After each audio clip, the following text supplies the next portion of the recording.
nggak merasa mampu, sok mampu, ayo sholat, ya wis ayo sapa sing gak iso sholat, ayo sholat. Bukan begitu jawaban. Tapi disuruh untuk bertawadhu, untuk rendah hati bahwa kemampuan saya untuk melangkahkan kaki ke masjid dari rumah atau dari ruang tengah ke kamar mandi, selanjutnya ke pasolatan, itu karena digerakkan oleh Allah, diberi kekuatan oleh Allah Subhanahu wa ta'ala. Hayya 'alal falah. Marilah menuju kepada keberuntungan atau keenaan atau kemenangan. Bahwa mengutamakan akhirat itu menuju kepada kemenangan, bukan mengutamakan dunia. Kalau yang diperhatikan atau yang dicari-cari oleh banyak orang ya dunia, rebutan pulau. Wes jelas pulaunya, umpama pulaunya Bakalan, tiba-tiba kok dipek Niwen. Nah, begitu-begitu itu kan karena yang dipikirkan ya dunia, pengen lebih banyak lagi, yang dipunyai ini pengen lebih banyak lagi.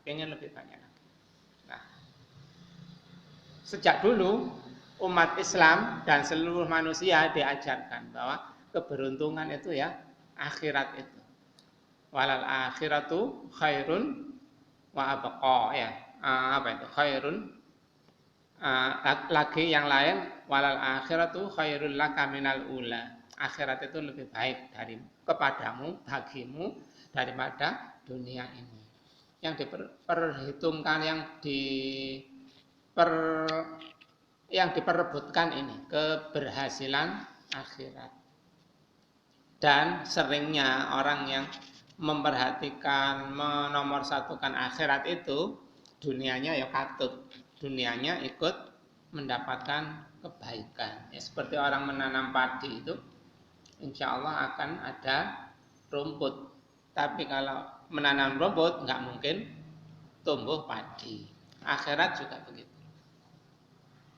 Makanya sampai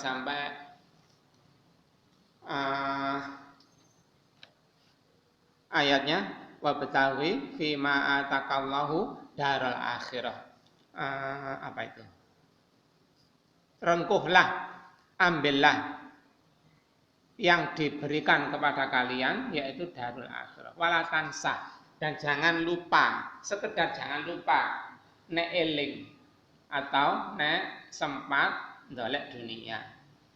Yang diprioritaskan ya akhirat itu, mempersiapkan agar mendapatkan jatah kebaikan, kebahagiaan, kenikmatan di akhirat.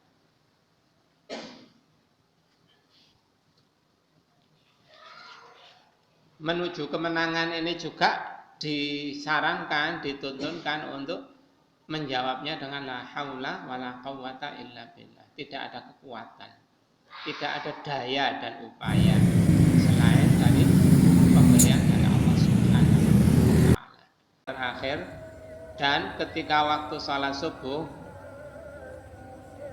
aku berseru, as-sholatu khairum minan naum. As-sholatu khairum minan naum. Sholat itu lebih baik dari tidur. Ini ada catatannya. Lafal as-sholatu khairum minan naum disebut at-taswib, pengulangan, karena sang muadzin menyerukan sholat dengan kata hayya ala sholah, lalu mengulanginya, yaitu dengan as-sholatu khairun minan naum. Kemudian menyerukan lagi sholat dengan kata as-sholatu khairun minan naum. Bilal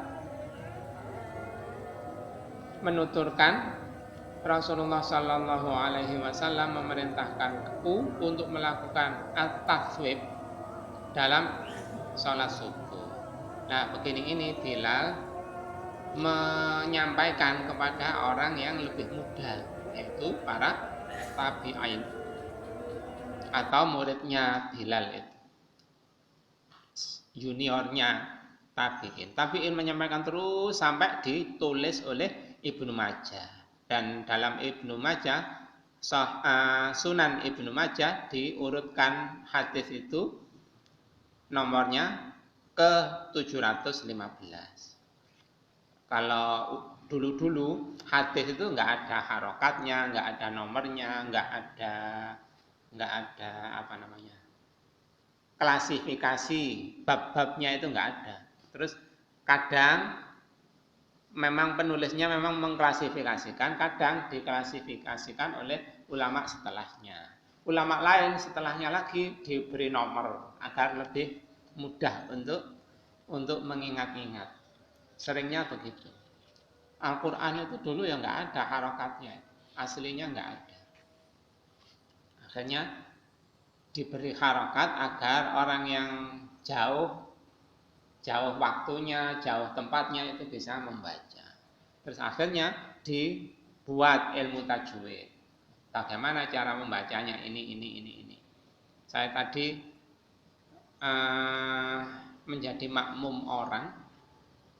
Ternyata orangnya sangat banyak kelirunya kalau melafalkan surat apa itu, surat Al-Fil atau apa itu. Saya sekarang lupa, nggak bisa menirukan kekeliruannya itu. Cuma pas menjadi makmumnya ya nggak enak begitu, karena banyak yang keliru. Nah begitu itu karena ngajinya ya arang-arang begitu itu. Terus nggak ditunjang dengan ilmu tajwid, ngaji tajwid, hukum-hukumnya. Dengan mengkaji hukum-hukum tajwid itu, meskipun nggak mulazamah, nggak tatap muka mengkaji deres Al-Quran, insya Allah bisa bagus bacaannya. Karena ada reng-rengan, ada klasifikasi. Oh, kalau tanwin ketemu wawu itu kalau membaca caranya begini. Dieling-eling, diingat-ingat nanti kalau ada tanwin ketemu wawu, bacaannya idgham di gunnah, dimasukkan dan mendengung. Ada dibuat hukum-hukum agar bisa tepat dalam mengucapkan. Aslinya belajar ya seperti Rasulullah belajar kepada malaikat Jibril, setiap Ramadan disuruh mengulangi. Kalau ada kesalahan dikoreksi dan dibenarkan. Aslinya begitu. Dan sampai sekarang orang yang begitu itu ada yang dari Rasulullah langsung, dari Jibril ke Rasulullah ke sahabat yang lain yang diajari itu, sahabat-sahabat itu mengajari kepada tabiin, bacaannya, panjang pendeknya semuanya persis. Nah, sampai sekarang ada diurut sanadnya itu, ada ulamanya yang memang menurun dari Rasulullah SAW. Ada yang secara konvensional begitu, terus ada yang dengan ditunjang oleh ilmu tajwid. Dengan ilmu tajwid itu akan bisa bagus. Balik lagi ke ini, hayya 'alas shalah, hayya 'alal falah, dan khairun as-shalatu khairun minan naum. Lalu Allahu akbar, la ilaha illallah, Allah Maha Besar. Ini juga mengajarkan kepada kita apa kehendak, ketentuan dari Allah itu harus diutamakan, yaitu ketentuannya adalah dianggap yang lebih penting, jangan diremehkan. Ketentuannya apa? Salah satunya adalah informasi bahwa nggak ada nabi setelah Nabi Muhammad SAW.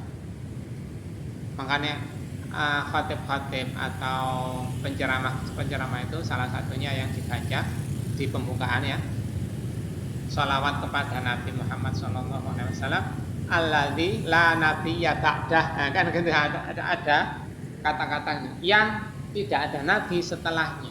Kalau Setelah Nabi Isa ada, setelah Nabi Musa ada, tapi setelah Nabi Muhammad la nabiyya wala rasulah ba'da. Sudah. Kok sekarang ada yang menonjol-nonjolkan tokoh saya seperti